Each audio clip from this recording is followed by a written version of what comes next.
Market place দিন, দিন অনেক কঠিন হয়ে যাচ্ছে। এটা নিয়ে অনেকে অনেক কনসার্ন থাকে। তো কনসার্নটা আসলে ভ্যালিড। মানে মার্কেট প্লেস আসলেই অনেক কঠিন হয়ে যাচ্ছে। এখন নতুন হিসেবে কি আমার মার্কেট প্লেসে কোনো প্লেস আছে নাকি? বা আমি কি আসলেই মার্কেট প্লেসে থ্রাইভ করতে পারবো নাকি? নতুন হিসেবে কিভাবে আমি অর্ডার অনবোর্ড করব? আমার কি আর্টিফিশিয়াল অর্ডার লাগবে নাকি? এই জিনিসগুলা নিয়ে নতুনদের মধ্যে অনেক ধরনের কিউরিওসিটি, অনেক ধরনের কোয়েশ্চেন। তো এই প্রোক্রাস্টিনেশন গুলার কারণে তারা আসলে শুরুই করতে পারে না। হ্যাঁ, মার্কেট প্লেসে কম্পিটিশন আগের থেকে বেশি। বাট কম্পিটিশন সবসময়ই ছিল, সবসময়ই থাকবে। বাট লেভেলটা হয়তো ইনক্রিজ হইছে। তো এই ক্ষেত্রে আপনার স্টিল চান্সেস আছে। বাট এখন আর আগের মতো অ্যাপ্রোচ করলে হবে না। আপনি একদম বিগিনার, আপনি অর্ডার পাইলে পোর্টফোলিও বানাবেন, অর্ডার পাইলে প্রোফাইল অপটিমাইজ করবেন। এইগুলা আসলে এখন আর কাজ করে না।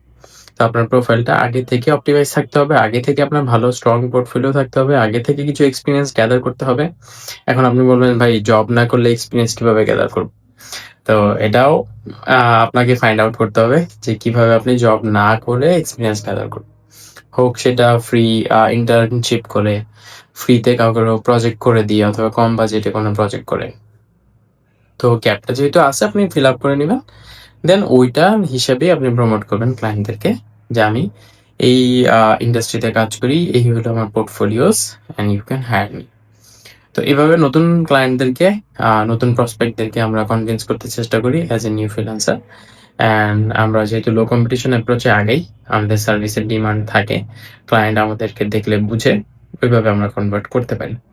তো হ্যাঁ, মার্কেট প্লেসে নতুনদের জন্য এখনো সুযোগ আছে। আগের থেকে ডিফিকাল্ট ঠিক আছে। আপনার আরেকটু এফোর্ট দিয়ে স্টার্ট করতে হবে। আগের থেকে একটু বেটার অর্গানাইজড ওয়েতে আগাইতে হবে।